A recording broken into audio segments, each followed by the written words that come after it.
মহান স্বাধীনতা দিবসে বীর শহীদদের স্মরণ করছে জাতি। শ্রদ্ধা জানাতে জাতীয় স্মৃতিসৌধে সর্বস্তরের মানুষের ঢল। সারা দেশে শুদ্ধ সুরে সমবেত জাতীয় সঙ্গীত পরিবেশনা। যদি জাতীয় সঙ্গীত শুদ্ধভাবে গাওয়া না হয় তাহলে দেশকে অসম্মান করা হয়। জাতীয় সঙ্গীত গেলে আমার ভিতর থেকে একটা ফিল আসে। দেখছিলেন প্রধান শিরোনাম। দুপুরের সময়ের সঙ্গে আছি আমি ওয়াহিদা স্বপ্না এবং আমি তোহা খান তামিম। এবার অন্যান্য শীর্ষ সংবাদ। স্বাধীনতার ৪৮ বছরে সারা দেশে বর্ণাঢ্য আয়োজন। দেশকে আরও এগিয়ে নিতে তরুণ প্রজন্মকে দায়িত্ব নেওয়ার আহ্বান প্রধানমন্ত্রীর। বেগম জিয়াকে কারাগারে রাখাই প্রমাণ করে স্বাধীনতার চেতনা এখনো অর্জিত হয়নি, মন্তব্য মির্জা ফখরুলের। মুক্তিযুদ্ধ বিরোধী শক্তি এখনো ষড়যন্ত্রে লিপ্ত, বললেন ওবায়দুল কাদের। উন্নয়নশীল দেশে উত্তরণের মধ্য দিয়ে স্বাধীনতার ৪৮ বছরে পা রাখল বাংলাদেশ। অর্থনৈতিক প্রবৃদ্ধি হলেও কমেনি শ্রেণী বৈষম্য, মত বিশেষজ্ঞদের।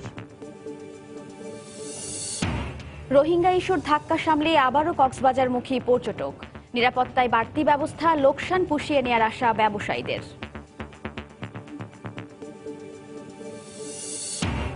এবং চাকরির ইন্টারভিউ দিতে ঢাকা আসার সময় ছিনতাইকারীর ছুরিকাঘাতে সিলেট শাহজালাল বিশ্ববিদ্যালয়ের সাবেক শিক্ষার্থী নিহত, আটক হয়নি কেউ।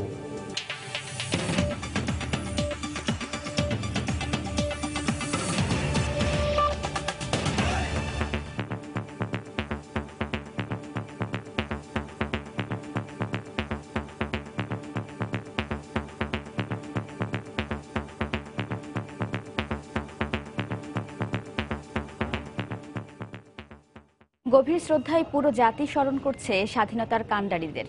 পালন করছে বাংলাদেশের ৪৮তম স্বাধীনতা দিবস। সকাল থেকেই সাভারে জাতীয় স্মৃতিসৌধে ঢল নামে সর্বস্তরের মানুষের।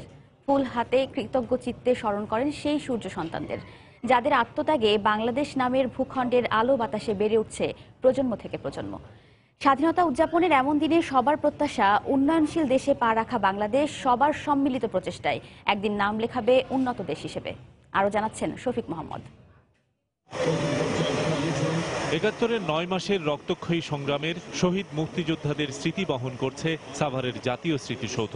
প্রতি বছর উত্তাল মার্চের ২৬ তারিখে লাখো শহীদদের আত্মত্যাগের প্রতি কৃতজ্ঞতা জানাতেই এই লাখো জমায়েত। লাল সবুজের পতাকা হাতে বাবার কাঁধে চড়ে এসেছে ছোট শিশু, দল বেঁধে এসেছে স্কুল, কলেজ ও বিশ্ববিদ্যালয়ের শিক্ষার্থীরা। অনেক রক্তের বিনিময়ে আমাদের এই দেশ স্বাধীন হয়েছে। যাদের জন্য আমরা দেশের স্বাধীনতা পেয়েছি তাদের মন থেকে শ্রদ্ধা জানানোর জন্য এখানে আসছি। শহীদদের শ্রদ্ধা জানিয়ে স্মৃতিসৌধে ফুল দিতে এসেছি। বাংলাদেশের জন্য আমরা যুদ্ধ করেছি, আমরা যেন সেই দেশটাকে যথাযথ মর্যাদা আমরা দিতে পারি। শারীরিক প্রতিবন্ধকতা জয় করে ৭১-এর বীর শহীদদের শ্রদ্ধা জানাতে স্মৃতির মিনারে এসেছে অনেকে। আজকে আমি মুক্তভাবে, স্বাধীনভাবে আমার নিজের মনের ভাষাটা আমি খুলে প্রকাশ করে আমার ইচ্ছা মতো আমি চলতে পারছি। আমি স্বাধীনতা পেয়েছি, আমি মুক্ত, আমি পাখির মতো উঠতে পারছি। স্বাধীনতার ৪৮ বছরে মুক্তিযোদ্ধাদের প্রকৃত সংখ্যা নিয়ে সব বিতর্ক অবসানের দাবি করেছেন রণাঙ্গনের এই যোদ্ধা। মুক্তিযুদ্ধ হিসাবে আমি যা পেয়েছি খুব কম লোকই পেয়েছি। আমি সিপাহীতে ভর্তি ক্যাপ্টেন হয়ে উঠেছি, ক্যাপ্টেনের স্যালারি আমি পাচ্ছি। আমি মুক্তিযোদ্ধা ভাতা পাচ্ছি। আমার লাগে যারা অনেক সিভিলিয়ান ছিল, যারা মুক্তিযোদ্ধা ছিল, তাদের কোনো লিস্টে নামই নেই। স্বাধীনতার ৪ দশকেও বাংলাদেশ থেকে যুদ্ধাপরাধী ও এদের দোসরদের নির্মূল করা যায়নি। শ্রদ্ধা জানাতে এসে শিক্ষক, বুদ্ধিজীবী ও রাজনীতিকদের কণ্ঠে ছিল এদের ব্যাপারে সতর্ক থাকার আহ্বান। ৩০ লক্ষ লোক আত্মাহুতি দিতে পারে, জীবন উৎসর্গ করতে পারে, যা বিশ্বের ইতিহাসে নজিরবিহীন। সেই দেশ, সেই জাতি কখনো পিছিয়ে থাকতে পারে না। তারা গণহত্যা দিবসও মানে না, ৩০ লক্ষ শহীদদের সংখ্যাও মানে না, তারা ৪ নীতিও মানে না। সুতরাং যারা এইসব গুরুত্বপূর্ণ মীমাংসিত সত্যগুলো মানে না, তারা আসলে বাংলাদেশের শত্রু। বিএনপি জামাতের সেই জঙ্গি শাসন, লুৎসর শাসন দেখেছি, যা আমাদের পিছিয়ে দিয়েছে। কিন্তু গত ১০ বছরে আমরা যে লক্ষ্যে এগোচ্ছি, সে লক্ষ্য হচ্ছে একটি আত্মনির্ভরশীল অর্থনৈতিক জায়গায় দেশকে নিয়ে যাওয়া। উন্নয়নশীল দেশের আন্তর্জাতিক স্বীকৃতি অর্জনের মধ্য দিয়ে প্রথমবারের মতো দেশব্যাপী পালিত হচ্ছে মহান স্বাধীনতা দিবস। কেবল ২৬শে মার্চ এলেই শহীদ বেদিতে ফুল দিয়ে শ্রদ্ধা নিবেদন নয়, প্রকৃতপক্ষে একটি উন্নত রাষ্ট্র হিসেবে গড়ে তুলতে হলে মুক্তিযুদ্ধের চেতনায় ঐক্যবদ্ধ হওয়া জরুরি বলে মনে করেন সবাই। শফিক মোহাম্মদ, সময় সংবাদ, জাতীয় স্মৃতিসৌধ, সাভার। এর আগে দিনের শুরুতেই সাভারে জাতীয় স্মৃতিসৌধে ফুল দিয়ে শ্রদ্ধা জানান রাষ্ট্রপতি ও প্রধানমন্ত্রী। আওয়ামী লীগের পক্ষ থেকেও শ্রদ্ধা জানান দলীয় প্রধান শেখ হাসিনা। পরে আওয়ামী লীগ নেতারা সাম্প্রদায়িক অপশক্তির মূলোৎপাটন জোরে উল্লেখ করে বলেন, উন্নয়নশীল দেশের যোগ্যতা অর্জনে জাতিসংঘের স্বীকৃতি প্রমাণ করে ৪৭ বছরে কতটা এগিয়েছে বাংলাদেশ। দেবাশিস রায়ের রিপোর্ট। স্বাধীনতা দিবসের ভোরে চিরভাস্বর সূর্য যখন পূব আকাশে তার কিরণ ছড়াতে শুরু করল নিত্য নিয়মে, তখন স্বাধীনতার ৪৮ বছরে প্রিয় মাতৃভূমি বাংলাদেশ। স্বাধীনতার অগ্নিমন্ত্রে উজ্জীবিত হয়ে বুকের রক্তে যারা লিখেছিল বাংলাদেশের নাম, শ্রদ্ধাবনত জাতির পক্ষে সেই শ্রেষ্ঠ সন্তানদের শ্রদ্ধা জানিয়ে পুষ্পস্তবক অর্পণ করেন রাষ্ট্রপতি মোহাম্মদ আব্দুল হামিদ ও প্রধানমন্ত্রী শেখ হাসিনা। শ্রদ্ধা জানিয়ে সশস্ত্র সালাম জানায় ৩ বাহিনীর চৌকস দল। দলের কেন্দ্রীয় নেতৃবৃন্দকে পাশে নিয়েও শ্রদ্ধা নিবেদন করেন আওয়ামী লীগ প্রধান শেখ হাসিনা। এরপর লাখো শহীদদের প্রতি বিনম্র শ্রদ্ধা আর বুকের গহীনে জমানো ভালোবাসা উজাড় করে দিতে জনতার ঢল নামে স্মৃতির মিনারে।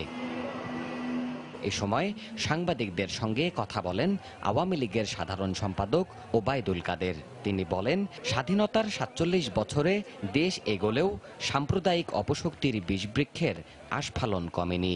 বাংলাদেশকে উন্নয়নশীল দেশ হিসাবে যে স্বীকৃতি, এটাই প্রমাণ করে যে বাংলাদেশ কতটা এগিয়েছে। সাম্প্রদায়িক স্বাধীনতা বিরোধী এই বিষবৃক্ষটিকে উৎপাটন করতে হবে জনগণকে সঙ্গে নিয়ে। ৭১-এ যারা সম্মুখ সমরে বুক পেতে অতুলনীয় দৃষ্টান্ত গড়েছিল, স্বাধীনতাকামী সেই মহাত্মাদের শ্রদ্ধায় স্মরণ করছে পুরো জাতি। বৈশ্বিক মাপকাঠিতে সক্ষমতার উত্তরণ ঘটিয়ে ৫৬,০০০ বর্গমাইলের প্রিয় এই মাতৃভূমি আজ উন্নয়ন আর অগ্রযাত্রার নতুন বিস্ময়। শ্রদ্ধা জানাতে আসা উত্তরসূরিরা তাই বলছেন, ৭১-এর বন্ধনে একাত্ম হয়ে দক্ষ মানব সম্পদ গড়ে প্রিয় এই মাতৃভূমি সব সূচকেই এগিয়ে যাক উন্নয়নের দূর বন্দরে। এরপর ধানমন্ডি ৩২ নম্বরে জাতির পিতা বঙ্গবন্ধু শেখ মুজিবুর রহমানের প্রতিকৃতিতে কেন্দ্রীয় নেতাদের নিয়ে শ্রদ্ধা জানান প্রধানমন্ত্রী শেখ হাসিনা। দেবাশিস রায়, সময় সংবাদ, ঢাকা। প্রধানমন্ত্রী শেখ হাসিনা বলেছেন, দেশকে সামনের দিকে এগিয়ে নিতে দায়িত্ব নিতে হবে তরুণ প্রজন্মকে। সকালে স্বাধীনতা দিবস উপলক্ষে বঙ্গবন্ধু জাতীয় স্টেডিয়ামে শিশু কিশোর সমাবেশে তিনি বক্তব্য রাখেন। সন্ত্রাস, জঙ্গিবাদ ও মাদকের বিরুদ্ধে শিশুদের সচেতন করতে সবাইকে ভূমিকা রাখার আহ্বান জানান তিনি। ফেরদৌস লিপির রিপোর্ট।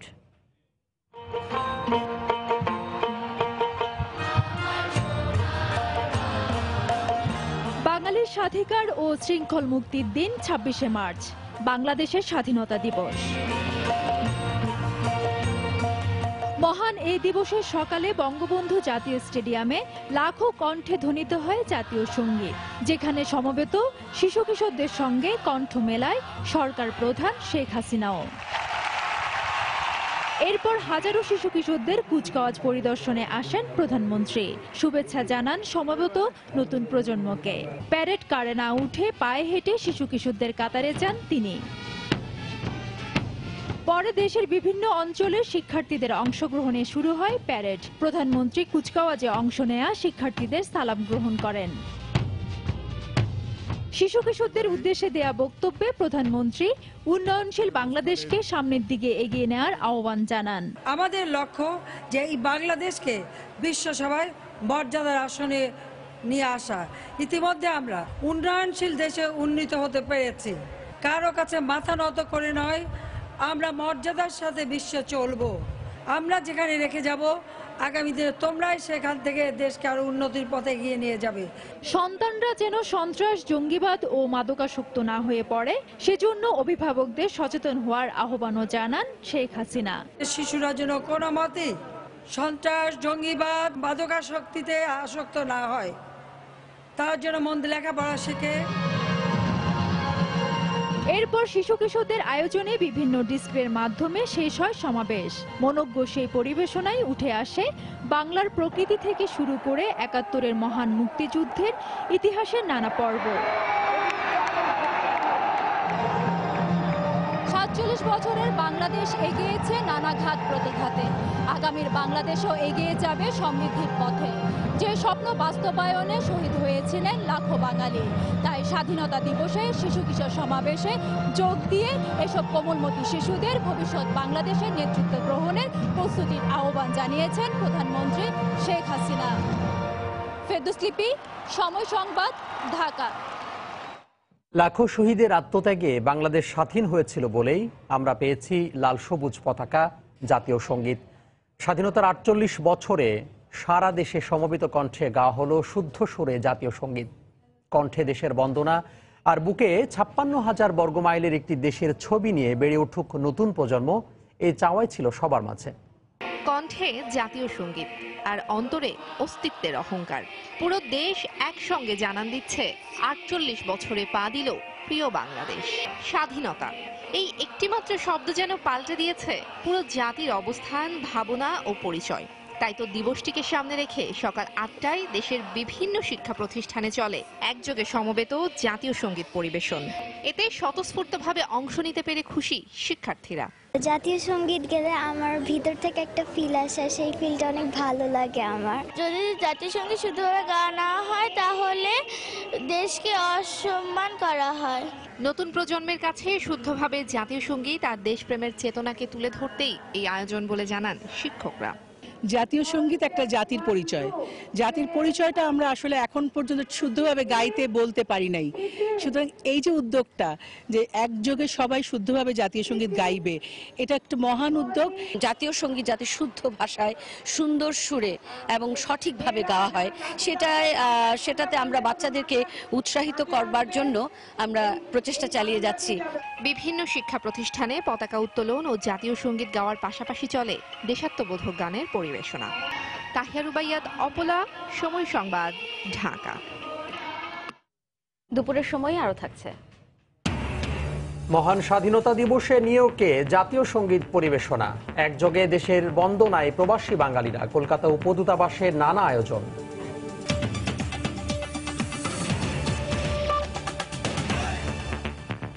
মহান স্বাধীনতা দিবসে জাতির শ্রেষ্ঠ সন্তানদের স্মরণ করেছে বাংলাদেশ জাতীয়তাবাদী দল বিএনপি। মহাসচিব মির্জা ফখরুল ইসলাম আলমগীরের নেতৃত্বে দলের শীর্ষ নেতারা সকালে সাভারে জাতীয় স্মৃতিসৌধে শ্রদ্ধা জানান। পরে শেরেবাংলা নগরে মরহুম রাষ্ট্রপতি জিয়াউর রহমানের সমাধিতে শ্রদ্ধা নিবেদন শেষে মির্জা ফখরুল ইসলাম আলমগীর বলেন, বেগম জিয়াকে কারাগারে রাখাই প্রমাণ করে স্বাধীনতার চেতনা এখনও অর্জিত হয়নি। এ সময় নিরপেক্ষ সরকারের অধীনে গ্রহণযোগ্য নির্বাচনের দাবি জানান তিনি। বুকের তাজা রক্ত ঢেলে দিয়ে যারা ছিনিয়ে এনেছিলেন স্বাধীনতা, জাতির সেই সূর্য সন্তানদের প্রতি শ্রদ্ধা জানাতে সকালে সাভারের জাতীয় স্মৃতিসৌধে আসেন বিএনপি ও এর অঙ্গ ও সহযোগী সংগঠনের নেতাকর্মী ও সমর্থকরা। দলের মহাসচিব মির্জা ফখরুল ইসলাম আলমগীরের নেতৃত্বেই শহীদ বেদিতে শ্রদ্ধা নিবেদন করেন তারা।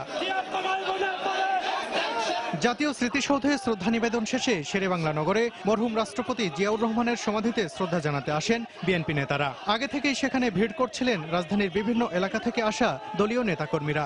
সমাধিতে শ্রদ্ধা জানানোর পর দোয়া ও মোনাজাতে অংশ নেন তারা।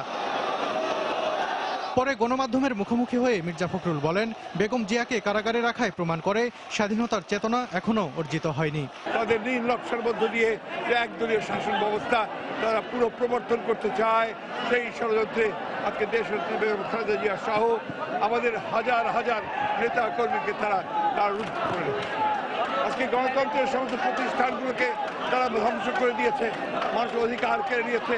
বেগম জিয়া সহ রাজবন্দীদের মুক্তি দিয়ে নিরপেক্ষ সরকারের অধীনে অবাধ সুষ্ঠু নির্বাচনের দাবি জানান তিনি। দেশনেত্রী বেগম খালেদা জিয়াকে মুক্ত করে সকল যে রাজনৈতিক বন্দী রয়েছে তাদেরকে মুক্ত করেই এই দেশে গণতন্ত্র প্রতিষ্ঠার জন্য, নির্বাচনের জন্য আমরা দাবি জানিয়েছি।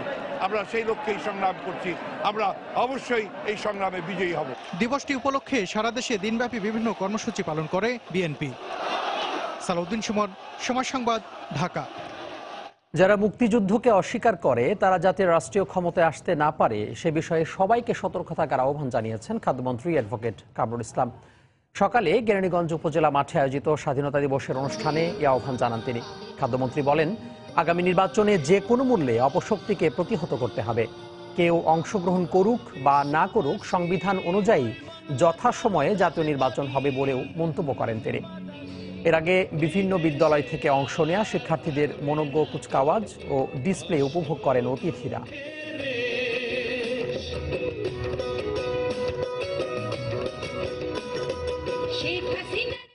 যারা মুক্তিযুদ্ধকে স্বীকার করে না, মুক্তিযুদ্ধকে কটাক্ষ করে, তারা যাতে বাংলাদেশের রাষ্ট্রীয় ক্ষমতায় কোনো সময় না আসতে পারে, তার জন্য আমাদের সবাইকে সচেষ্ট থাকতে হবে।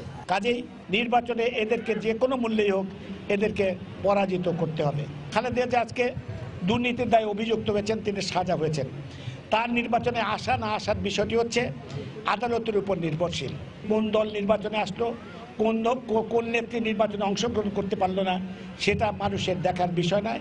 যথাসময়ে নির্বাচন হবে এবং আমরা বিশ্বাস করি নির্বাচনে যদি তারা না আসেন তাহলে তারা একটি সংকটে নিপতিত, চরম সংকটে নিপতিত হবেন।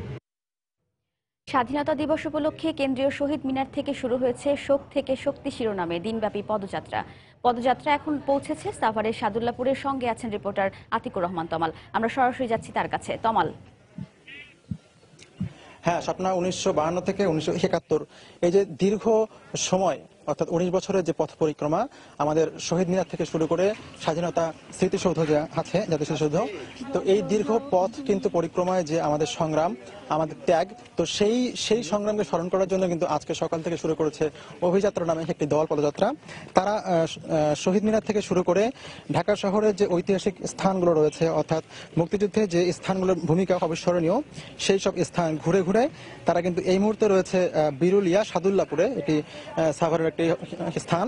তো তারা এই জায়গায় এসেছে, এখান থেকে তারা একটি স্থানীয় স্কুলে কিছুক্ষণ রেস্ট নেবেন এবং তারপর তারা যাবেন হচ্ছে জাহাঙ্গীরনগর বিশ্ববিদ্যালয়ে। তো আমরা যেটি দেখেছি সকাল 6টার সময় এই যে অভিযাত্রিক দলটি তারা পদযাত্রা শুরু করেন। তো সেই পদযাত্রা কিন্তু ঢাকা বিশ্ববিদ্যালয়ের জগন্নাথ হল হয়ে সেটি যায় মোহাম্মদপুরের শারীরিক শিক্ষা ইনস্টিটিউটে। সেখানে আসলে আপনি জানেন 1971 সালে যে টর্চার সেল করা হয়েছিল, সেই টর্চার সেলে কিন্তু যে নির্মম হত্যাযজ্ঞ চালানো হয় সেটি স্মরণে তারা কিন্তু নীরবতা পালন করে। তার আগে তারা জগন্নাথ হলে কিন্তু নীরবতা পালন করে শ্রদ্ধা নিবেদন করে। সেখান থেকে তারা যান বৌদ্ধভূমিতে গিয়েও তারা ঠিক একইভাবে শ্রদ্ধা নিবেদন এবং নীরবতা পালন করেন এবং সেখান থেকে তারা কিন্তু পুরো রাস্তায় পায়ে হেঁটে যান মিরপুর শহীদ স্মৃতি সৌধে। সেখানে তারা গিয়ে শ্রদ্ধা নিবেদনের পর তারা নৌকায় করে এই সাদুল্লাপুরে আসেন। আমরা যতদূর জানি যে শহীদ মিনার থেকে যে পদযাত্রাটি শুরু হয়েছে সেখান থেকে কিন্তু 16 কিলোমিটার দীর্ঘ পথ পাড়ি দিয়ে বর্তমানে এটি তুরাগ নদী পার হয়ে বিরুলির একটি জায়গায় রয়েছে। তো সেখান থেকে কিন্তু সাভার স্মৃতিসৌধ আরো 14 কিলোমিটার দূরে। আমরা দেখছি যে একটি স্কুলে তারা ঢুকছে এবং স্কুলে তারা কিন্তু রেস্ট নেবে, আমরা যতদূর জানতে পেরেছি, এবং তারা কিছুক্ষণ সেখানে থাকবে। থাকার পর যে স্কুলের শিক্ষার্থীরা রয়েছে তারাও কিন্তু সেখানে জড়ো হবেন এবং সেদের সঙ্গে সহমর্মিতা জানাবেন। তো সব মিলে বলা চলে যে আজকের যে প্রোগ্রাম সেটি 6টায় শুরু হয়েছে, এটি 7টায় শেষ হওয়ার কথা রয়েছে, অর্থাৎ সন্ধ্যা 7টার সময় কিন্তু এটি শেষ হবে। তো আমরা দূরই জানতে পেরেছি। তো এই ছিল স্বপ্না আমার কাছে সবশেষ খবর।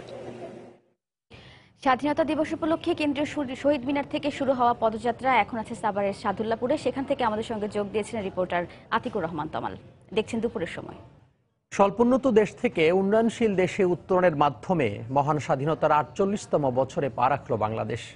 1971 সালের আজকের এই দিনে পৃথিবীর বুকে স্বাধীন অস্তিত্বের জানান দেয়া বাংলাদেশ আজ বিশ্বের বিস্ময়। বিশেষজ্ঞরা বলছেন, দীর্ঘ এই পথ চলায় দেশে অর্থনৈতিক প্রবৃদ্ধি আসলেও কমেনি ধনী দরিদ্রের ব্যবধান। তাদের মতে কাঙ্ক্ষিত লক্ষ্য অর্জনে সুষ্ঠু পরিকল্পনার পাশাপাশি প্রয়োজন জনদক্ষতা বাড়ানো, দুর্নীতি রোধ, রাজনৈতিক স্থিতিশীলতা ও সুশাসন। রাশেদ বাপের রিপোর্ট। ভয়াল কালরাত্রি শেষে বাংলার পূব আকাশে উঁকি দেয় রক্তরাঙা সূর্য। ভীত বিহ্বল মানুষ দেখল লাশ পোড়া ভোর, স্বজনের সারি সারি মৃতদেহ। পুড়ছে স্বাধীন বাংলার মানচিত্র খচিত লাল সবুজ পতাকা। চোখে জল, বুকে আগুন, জ্বলে উঠল মুক্তিকামী জনতা, গড়ল প্রতিরোধ। বঙ্গবন্ধুর নির্দেশ পাওয়া মাত্র মৃত্যুকে তুচ্ছ জ্ঞান করে জয় বাংলা স্লোগানে শত্রুর কামানের সামনে এগিয়ে দিল সাহসী বুক। এমনিভাবে ৭১-এর ২৬শে মার্চ কোটি বাঙালির হৃদয়ে মুক্তির যে প্রদীপটি জ্বলে উঠেছিল, দীর্ঘ ৯ মাস রক্তক্ষয়ী সংঘর্ষ শেষে তার পূর্ণতা মেলে ১৬ই ডিসেম্বর।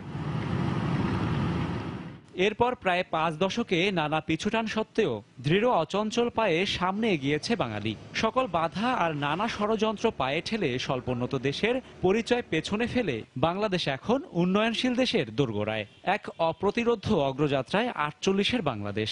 বাংলাদেশ উত্তরণ ঘটেছে স্বল্পোন্নত দেশ থেকে উন্নয়নশীল দেশে।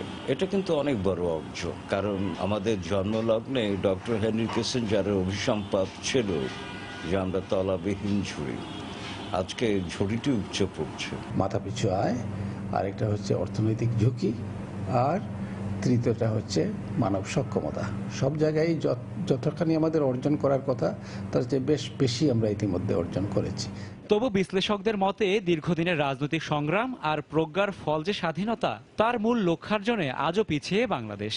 শ্রেণী বৈষম্যের অবসান ঘটিয়ে একটি উদার নৈতিক ও প্রগতিশীল সমাজ কাঠামো গড়ে তুলতে পাড়ি দিতে হবে আরও অনেকটা পথ। ৪৭ বছরে আমরা এগিয়েছি, কিন্তু ৪৭ বছরে আমাদের আদর্শচ্যুতি ভয়ঙ্কর। সমস্যাগুলো সমাধান করার জন্য মানসিকতা থাকতে হবে, যারা ব্যবস্থাপনায় আছেন তাদের সেরকম অঙ্গীকার থাকতে হবে এবং এই কাজগুলো সঠিকভাবে করতে হবে। কোনো গাফিলতি চলবে না, কোনো আত্মতুষ্টি চলবে না। দেশকে এগিয়ে নিতে সকল ভেদাভেদ ভুলে শ্রমজীবী, পেশাজীবী সহ সকল স্তরের মানুষকে একাত্ম হয়ে কাজ করার আহ্বান বিশিষ্টজনদের। স্বাধীন দেশ হিসেবে আত্মপ্রকাশের পর হাজারো প্রতিবন্ধকতা সত্ত্বেও সকল চ্যালেঞ্জ মোকাবেলা করে বাংলাদেশ এগিয়ে যাচ্ছে নিজ গতিতে। স্বাধীনতাকে আরও সংহত করে গণতন্ত্র, ন্যায় বিচার, আইনের শাসন প্রতিষ্ঠা ও উন্নয়নের সুফল সবার মাঝে সমানভাবে পৌঁছে দেয় হোক আজকের দিনের প্রতিজ্ঞা। রাশেদ বাপ্পি, সময় সংবাদ, ঢাকা। পাকিস্তানের শোষকদের হাতে নানাভাবে উপেক্ষিত ছিল পরাধীন বাংলাদেশের অর্থনৈতিক অধিকার। দেশের অর্থনীতিবিদ ও ব্যাংকাররা মনে করেন ৪৭ বছরের পরিক্রমায় পাকিস্তানের চেয়েও বাংলাদেশ এখন বিভিন্ন আর্থসামাজিক সূচকে ভালো অবস্থানে রয়েছে। তাদের মতে সুনির্দিষ্ট রাজনৈতিক অঙ্গীকার এবং সরকারের ধারাবাহিকতায় বেগবান হয়েছে দেশের উন্নয়ন। আরও দেখুন হরিপদ সাহার রিপোর্টে। স্বাধীনতার আগে পাকিস্তানের প্রধান রপ্তানি পণ্য পাট ছিল এদেশেরই কৃষকের রক্ত ঘামে ফলানো সোনালী ফসল। অথচ পশ্চিম পাকিস্তানের মাথাপিছু আয়ের তুলনায় পাকিস্তানের এ অংশের মাথাপিছু আয় ছিল অর্ধেকেরও কম। রাজনৈতিক অধিকারের পাশাপাশি এমন অর্থনৈতিক বৈষম্যও বাঙালি জাতিকে স্বাধীনতা সংগ্রামে ঝাঁপিয়ে পড়তে বাধ্য করে। সুখী সমৃদ্ধ সোনার বাংলা গড়ে তোলা, লাখো শহীদের আত্মত্যাগে ৯ মাসের যুদ্ধে পাওয়া রক্তিম স্বাধীনতার পর অনেকটা শূন্য হাতেই যাত্রা শুরু করে বাংলাদেশ। সে সময়ের শোষক পাকিস্তানকে দেশজ উৎপাদনের প্রবৃদ্ধি, বৈদেশিক মুদ্রার মজুদ, রপ্তানি, বাণিজ্য ঘাটতি সহ বিভিন্ন আর্থিক সূচকে পেছনে ফেলেছে আজকের বাংলাদেশ। আমার যখন ৬% গ্রোথ হলো তখন পাকিস্তানের হলো 3%, আর এখন পাকিস্তানের ৪.৫%, এরকম ওরা এক্সপেক্ট করছে 5%, আমি তখন 7%-এ পৌঁছে গেছি। তো কাজেই যারা ডমিনেট করতো তারা আমার সঙ্গে কম্পিট করতে পারছে না। জিরো স্কেলের অর্থনীতির থেকে আজকে আমরা একটা মোটামুটি মধ্য পর্যায়ের অর্থনীতিতে উপনীত হয়েছি। কারণটা হলো যে বাঙালিরা অত্যন্ত মেধাবী, কিন্তু আমাদেরকে তখন কাজ করতে দেওয়া হয়নি। আমরা যে পাকিস্তান থেকে বেরিয়ে আসছিলাম তার একটি কারণ ছিল যে জনগণের অংশগ্রহণ, আমাদের অংশগ্রহণ ওখানে থাকছে না কোনো পর্যায়ে, অর্থনীতিতে না, শিক্ষায় না, সামরিক বাহিনীতে, কোথাও। এখন হচ্ছে এটা আমাদের নিজেদের, এবং এখানে এই ধারাবাহিকতা এখন বাংলাদেশে চলছে। সেটা আমি মনে করি যে অনেক বেশি আমরা অর্জন করতে পেরেছি আমরা বেরিয়ে আসার জন্যে। অর্থনীতির পাশাপাশি নাগরিকদের গড় আয়ু, নারীর ক্ষমতায়ন, ক্ষুধা, মানব সম্পদ উন্নয়ন সূচকেও পাকিস্তানের চেয়ে ভালো অবস্থানে আছে বাংলাদেশ। স্বাস্থ্য খাতে উন্নয়নের জন্য বাংলাদেশ স্বীকৃতি পেয়েছে, আমাদের সহস্রাব্দ উন্নয়ন লক্ষ্য অর্জনে স্বীকৃতি পেয়েছে, এবং নারী উন্নয়নে আমরা দক্ষিণ এশিয়ায় সবচেয়ে বেশি অগ্রগামী। আন্তর্জাতিক পরিমণ্ডলেও যদি দেখা যায় এখন বাংলাদেশের সম্মান অনেক উঁচুতে। গত এক যুগে বাংলাদেশের জিডিপির আকার বেড়েছে 2.5 গুণ। IMF বলছে উন্নয়নের এই হার অব্যাহত থাকলে 2022 সালে নমিনাল জিডিপিতে বাংলাদেশ পাকিস্তানের তুলনায় 4 ধাপ এগিয়ে থাকবে। 1971 সালে পাকিস্তানি হানাদার বাহিনীর সাথে এক রক্তক্ষয়ী সংগ্রামের মধ্য দিয়ে স্বাধীনতা লাভের পর আত্মনির্ভরশীল জাতি গঠনে বাংলাদেশের যাত্রা শুরু হয় অর্থনৈতিক মুক্তির পথে। গত কয়েক দশকে সেই লক্ষ্য পূরণে বাংলাদেশের অর্থনীতিতে যোগ হয়েছে নতুন নতুন মাত্রা। এরই মধ্যে প্রাথমিক স্বীকৃতি মিলেছে উন্নয়নশীল দেশ হিসেবেও। তাই তো অর্থনীতিবিদরা বলছেন, একসময়ের তলাবিহীন ঝুড়ির তকমা পাওয়া বাংলাদেশ এখন বিশ্ব অর্থনীতিতে নতুন এক উদীয়মান শক্তি। হরিপদ সাহা, সময় সংবাদ, ঢাকা। দুপুরের সময় আরও থাকছে। স্বাধীনতা দিবসে মিরপুরে লাল ও সবুজ দলের প্রীতি ম্যাচ, লড়ছেন সাবেক ক্রিকেটাররা।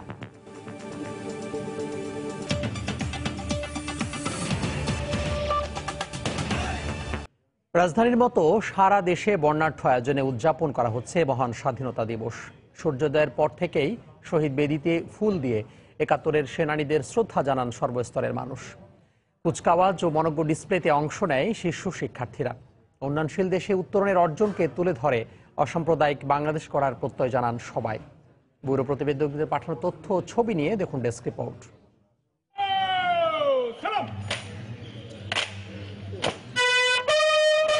ভোরের আলো ফোটার সঙ্গে সঙ্গে তপধ্বনি ও সশস্ত্র সালামের মধ্য দিয়ে শুরু হয় মহান স্বাধীনতা দিবসের কর্মসূচি।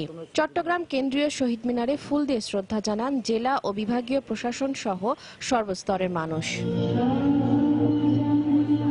এরপর নগরীর এম এ আজিজ স্টেডিয়ামে কুচকাওয়াজে অংশ নেন স্কুল কলেজের শিক্ষার্থীরা। মনোজ্ঞ ডিসপ্লেতে তুলে ধরা হয় ৭১-এর মহান মুক্তিযুদ্ধকে। প্রদর্শিত হয় রণাঙ্গনে মুক্তিযোদ্ধাদের নানা কৌশল। সকাল থেকে ময়মনসিংহের রফিক উদ্দিন ভূঁইয়া স্টেডিয়ামে জড়ো হয় বিভিন্ন প্রতিষ্ঠানের শিক্ষার্থী ও স্কাউটসের সদস্যরা। তাদের নানা ধরনের শারীরিক ডিসপ্লে বিমোহিত করে দর্শকদের। দেশের হচ্ছে এই স্বাধীনতাকে আরো উন্নত করতে চাই, আরো উন্নতশীল দেশ হিসেবে করতে চাই। আমাদের দেশকে আমরা এগিয়ে নিয়ে যাব সবাই পাশাপাশি থেকে। আমরা প্রতি বছর স্বাধীনতা দিবস খুব উৎসাহ উদ্দীপনার সাথে পালন করি, আর শহীদের স্মৃতিকে আমরা সারা জীবন বজায় রেখে মনে রাখতে চাই। সূর্যোদয়ের সঙ্গে সঙ্গে ব্রাহ্মণবাড়িয়ার ফারুকি পার্কের স্মৃতিস্তম্ভে ফুল দিয়ে শ্রদ্ধা জানান স্থানীয় সংসদ সদস্য। এরপর জেলা প্রশাসন, পুলিশ বিভাগ সহ বিভিন্ন শ্রেণী পেশার মানুষ ফুল দিয়ে শ্রদ্ধা জানান শহীদ মুক্তিযোদ্ধাদের। আমাদের কোনো প্রচেষ্টাই বৃথা যায়নি, আমাদের শহীদদের আত্মত্যাগ বৃথা যায়নি। জাতির পিতা বঙ্গবন্ধু শেখ মুজিবুর রহমান যে উচ্চ আকাঙ্ক্ষা নিয়ে বাংলাদেশকে ঐক্যবদ্ধ করে স্বাধীনতার লক্ষ্যে পরিচালিত করেছিলেন, তার কন্যার নেতৃত্বে যে আমরা এগিয়ে যাচ্ছি শোনায় শোনায়, কোনোটাই আমাদের বৃথা নয়। রাজশাহী জেলা প্রশাসনের আয়োজনে শহীদ মুক্তিযোদ্ধা স্টেডিয়ামে অনুষ্ঠিত হয় শিশু কিশোর সমাবেশ। বিভিন্ন স্কুল কলেজের শিক্ষার্থীদের অংশগ্রহণে সম্মিলিত কুচকাওয়াজ, শারীরিক কসরত ও ডিসপ্লের আয়োজন করা হয়। সূর্যোদয়ের আগেই সিলেটের কেন্দ্রীয় শহীদ মিনার প্রাঙ্গণে হাজারো মানুষের ঢল নামে। শহীদ বেদিতে ফুল দিয়ে শ্রদ্ধা নিবেদন করেন বিভিন্ন রাজনৈতিক, সামাজিক, সাংস্কৃতিক ও স্বেচ্ছাসেবী সংগঠনের নেতাকর্মীরা সহ সর্বস্তরের মানুষ। এছাড়া ফেনী, রংপুর, চাঁদপুর সহ সারা দেশে বিনম্র শ্রদ্ধা আর ভালোবাসায় স্মরণ করা হচ্ছে ৭১-এর সেনানীদের। তাসমিন আফরোজ, সময় সংবাদ। এদিকে মহান স্বাধীনতা ও জাতীয় দিবস উপলক্ষে হিলি সীমান্তে ভারতীয় সীমান্ত রক্ষী বাহিনী বিএসএফ সদস্যদের মাঝে মিষ্টি বিতরণ করেছে বিজিবি। সকালে সীমান্তের ইমিগ্রেশন চেকপোস্টের শূন্য রেখায় হিলি বিজিবির company commander Abu Naser Hili BSF commander হ্যাপলি কাথির হাতে মিষ্টি তুলে দেন। স্বাধীনতা দিবসের আনন্দ ভাগাভাগি ও সীমান্তে উভয় বাহিনীর মাঝে সৌহার্দ্য, সম্প্রীতি ও ভ্রাতৃত্ববোধ জাগ্রত করতেই বিভিন্ন জাতীয় ও ধর্মীয় দিবসে এই রীতি পালন করা হয় বলে জানায় বিজিবি। এদিকে স্বাধীনতা দিবসে সরকারি ছুটি হওয়ায় হিলি স্থলবন্দর দিয়ে সব ধরনের পণ্যের আমদানি রপ্তানি কার্যক্রম বন্ধ রয়েছে। তবে ইমিগ্রেশন চেকপোস্ট দিয়ে ভারত বাংলাদেশের মধ্যে পাসপোর্ট যাত্রী পারাপার অব্যাহত রয়েছে। মঙ্গলবার সব ধরনের কার্যক্রম স্বাভাবিক হবে বলে জানায় বন্দর কর্তৃপক্ষ।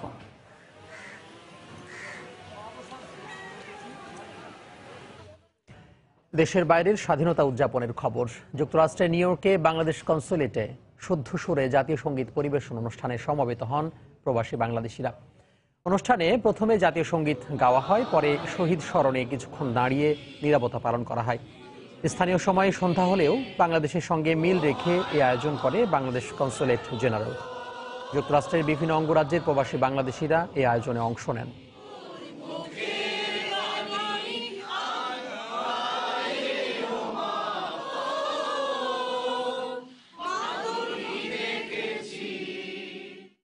বর্তমান সরকার এবছর ঘোষণা করেছেন, সিদ্ধান্ত নিয়েছেন যে মাননীয় প্রধানমন্ত্রীর উপস্থিতিতে বঙ্গবন্ধু জাতীয় স্টেডিয়ামে যে জাতীয় সঙ্গীত যখন অনুষ্ঠিত হবে, সারা পৃথিবীর 1 কোটি বা তার অধিক যত বাংলাদেশে থাকুন সবাই যুগপথভাবে একই সাথে সেই পরিবেশনায় অংশগ্রহণ করবে। ভিশন আছে 2021 এবং 2041, সেটার দিকে আমরা দ্রুত এগিয়ে যাচ্ছি।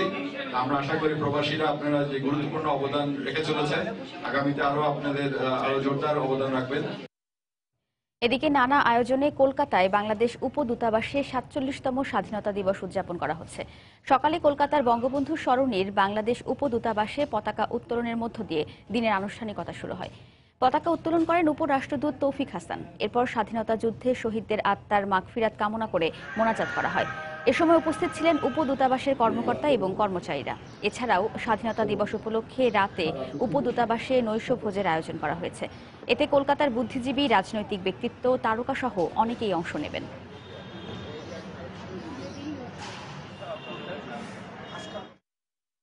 এই দিবসটি যথাযোগ্য মর্যাদায় পালনের লক্ষ্যে বাংলাদেশ ডেপুটি হাইকমিশন কলকাতা বিভিন্ন অনুষ্ঠানমালার আয়োজন করেছে।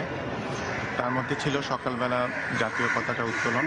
স্বাধীনতা যুদ্ধে যারা প্রাণ দিয়েছেন তাদের স্মরণে 1 মিনিট নীরবতা পালন করা হয়েছে। মিশনের কর্মকর্তারা এবং প্রবাসী বাঙালিরা মিলে একই সাথে সেই গানে কণ্ঠ দিয়েছেন। সিলেটে ছিনতাইকারীর ছুরিকাঘাতে মেহেদি আল সালাম নামে এক যুবক নিহত হয়েছেন। তিনি শাহজালাল বিজ্ঞান ও প্রযুক্তি বিশ্ববিদ্যালয়ের সাবেক শিক্ষার্থী। পুলিশ জানায়, ঢাকায় চাকরির ইন্টারভিউ দেওয়ার জন্য গত রাতে মেহেদি নগরীর কদমতলী বাস টার্মিনালের দিকে যাচ্ছিলেন। পথে নগরীর দক্ষিণ সুরমা এলাকায় 3 ছিনতাইকারী তাকে ছুরিকাঘাত করে। তার সঙ্গে থাকা জিনিসপত্র নিয়ে পালিয়ে যায়। গুরুতর অবস্থায় তাকে উদ্ধার করে ওসমানী মেডিকেল কলেজ হাসপাতালে নেওয়া হলে চিকিৎসক তাকে মৃত ঘোষণা করেন। অতিরিক্ত রক্তক্ষরণের কারণে তার মৃত্যু হয়েছে বলে জানিয়েছেন চিকিৎসক। মেহেদির মৃত্যুর খবর পেয়ে হাসপাতালে ছুটে আসেন তার স্বজনরা। এ সময় তারা কান্নায় ভেঙে পড়েন। মেহেদি আল সালাম শাহজালাল বিজ্ঞান ও প্রযুক্তি বিশ্ববিদ্যালয়ের 2008-09 শিক্ষাবর্ষের শিক্ষার্থী ছিলেন। আহত অবস্থায় রিকশায় পেয়ে রিকশা চালক আমাদের সাহায্য চাইলে আমরা রিকশা থেকে ওকে সিএনজিতে তুলে হাসপাতালে নিয়ে আসি। ওসমানীতে নিয়ে আসার পরে পুলিশ যখন ডাক্তারের কাছে যায় কর্তব্যরত ডাক্তার তাকে বলে যে অলরেডি ডেড। অজ্ঞাতনামা 3 জন ছিনতাইকারী এই ঘটনাটা ঘটিয়েছে মর্মে প্রাথমিকভাবে আমরা ধারণা করতেছি এবং এই রিকশা চালকের বক্তব্যতে প্রতীয়মান হয়। এখন পর্যন্ত আটক হয় না। আমাদের অভিযান অব্যাহত আছে। গ্যাসের লাইনে ত্রুটির কারণেই ময়মনসিংহের ভালুকায় RS টাওয়ারের 3য় তলায় বিস্ফোরণ হয়েছিল বলে জানিয়েছে পুলিশ। দুপুরে সাংবাদিকদের এ তথ্য জানান পুলিশ সুপার সৈয়দ নুরুল ইসলাম। তিনি জানান, বিশেষজ্ঞরা প্রাথমিকভাবে বিষয়টি নিশ্চিত হলেও ভবন থেকে সংগ্রহ করা আলামতে পরীক্ষা নিরীক্ষার জন্য CID ল্যাবে পাঠানো হয়েছে। এদিকে বাড়ি নির্মাণে নকশা অনুসরণ না করার অভিযোগে ভবন মালিক আব্দুর রাজ্জাকের বিরুদ্ধে মামলা করছে পুলিশ। শনিবার রাতে ভালুকা উপজেলার জামিরদিয়া এলাকায় RS টাওয়ারের 3য় তলায় বিকট শব্দে বিস্ফোরণ হয়। এতে ঘটনাস্থলেই খুলনা প্রকৌশল বিশ্ববিদ্যালয়ের এক শিক্ষার্থী নিহত হন। দুর্ঘটনায় আহত 3 জনকে ঢাকা মেডিকেলে ভর্তি করা হয়।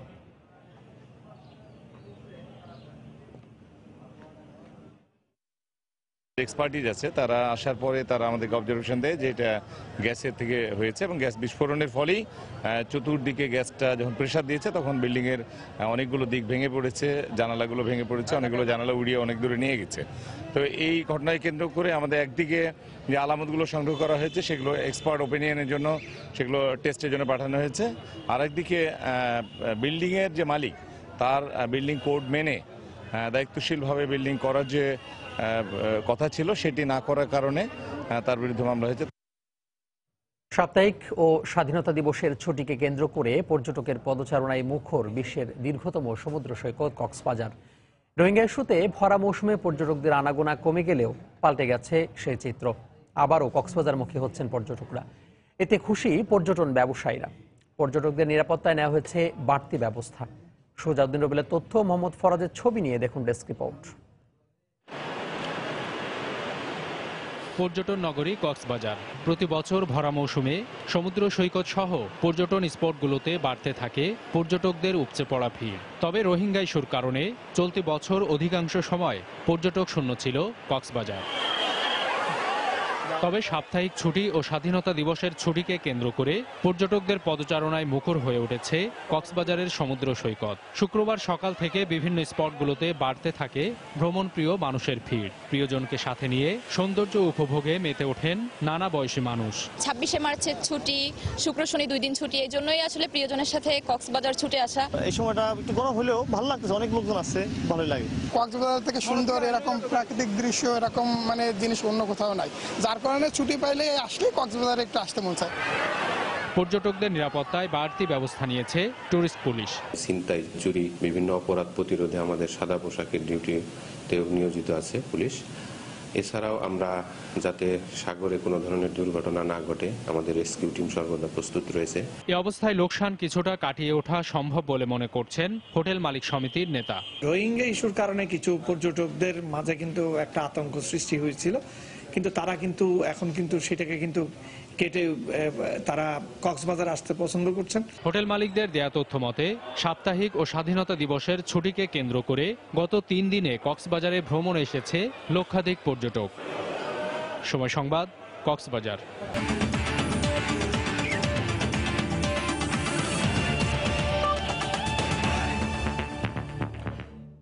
স্বাধীনতার 47 বছর পরও রাষ্ট্রীয় স্বীকৃতি মেলেনি মুক্তিযোদ্ধা খেলোয়াড়দের, পাননি প্রাপ্য সম্মানটুকু।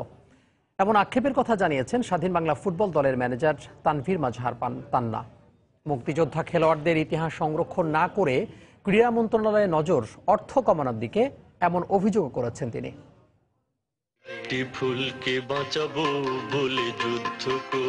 একটি ফুলকে বাঁচাতে রণাঙ্গনে জমেছিল লাখো প্রাণ। বাদ পড়েননি এদেশের ক্রীড়াবিদরাও।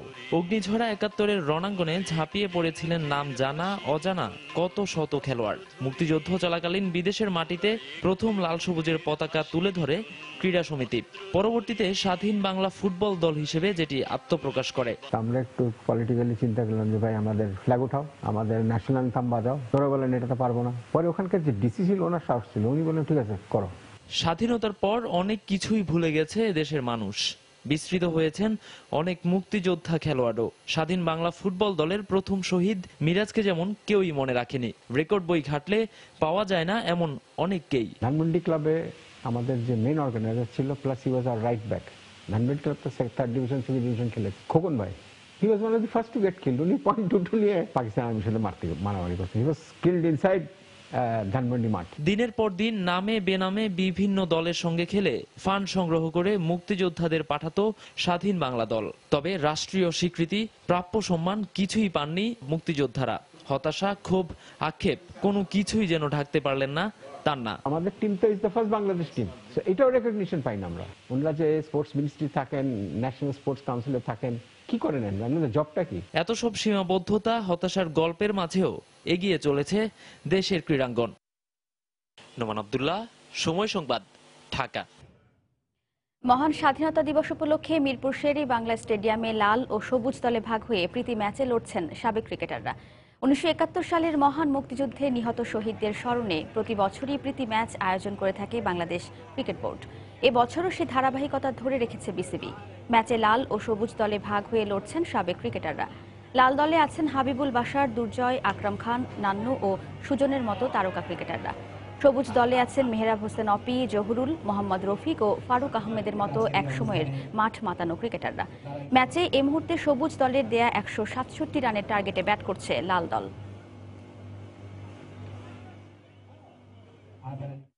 ক্রিকেটের কোনো পর্যায়ে বল টেম্পারিং এর সমর্থন করে না বাংলাদেশ। জাতীয় দল ও ঘরোয়া ক্রিকেটে কোনো পর্যায়ে বল টেম্পারিং এর সঙ্গে জড়িত নয় ক্রিকেটাররা, এবং ভবিষ্যতেও এ ধরনের অপরাধমূলক কর্মকাণ্ডে জড়িত হবে না তারা, এমনটাই মনে করেন দেশের 2 সাবেক ক্রিকেটার আকরাম খান ও হাবিবুল বাশার সুমন। আমাদের ক্রিকেট বোর্ডের মনে করেন যে এই ধরনের কোনো চিন্তা নেই, যেহেতু যারা খেলছে ওরা দে আর ভেরি সিনসিয়ার, বা নেগেটিভ কোনো কিছু করে আপনার জয় করাটা সেটা আমাদের কোনো প্লেয়ারদের মধ্যে নেই এবং থাকবেও না, সেটা আমাদের বিশ্বাস। আমি আমাদের ছেলেদের খুব একটা এই জিনিসটা করতে দেখিনি। আমরা আসলে অভ্যস্ত না, আমাদের ছেলেরা এটা করে অভ্যস্ত না। সো আমার চোখে কখনো ধরা পড়েনি। নিয়ম কানুন সব বোলারদের এগেনস্টে।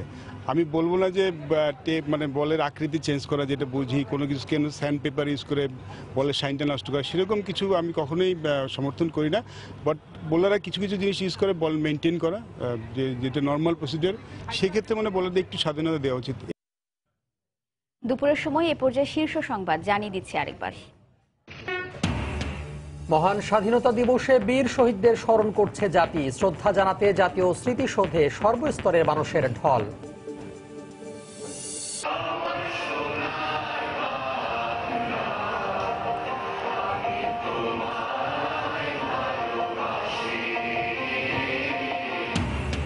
স্বাধীনতা দিবসে সারা দেশে একযোগে জাতীয় সঙ্গীত পরিবেশন। মুক্তিযুদ্ধের চেতনা প্রজন্ম থেকে প্রজন্মে ছড়িয়ে যাবে প্রত্যাশা সবার। স্বাধীনতার ৪৮ বছরে সারা দেশে বর্ণাঢ্য আয়োজন। দেশকে আরও এগিয়ে নিতে তরুণ প্রজন্মকে দায়িত্ব নেওয়ার আহ্বান প্রধানমন্ত্রীর।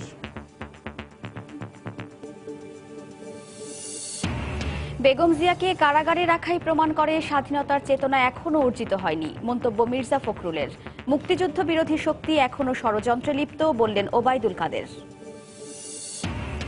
এবং উন্নয়নশীল দেশে উত্তরণের মধ্য দিয়ে স্বাধীনতার ৪৮ বছরে পা রাখল বাংলাদেশ। কাঙ্ক্ষিত লক্ষ্য অর্জনে ধনী দরিদ্রের ব্যবধান কমানোর তাগিদ বিশ্লেষকদের। এই ছিল দুপুরের সময়। যে কোনো খবর পেতে ভিজিট করুন সময়নিউজ.tv আর সঙ্গে থাকুন সময়।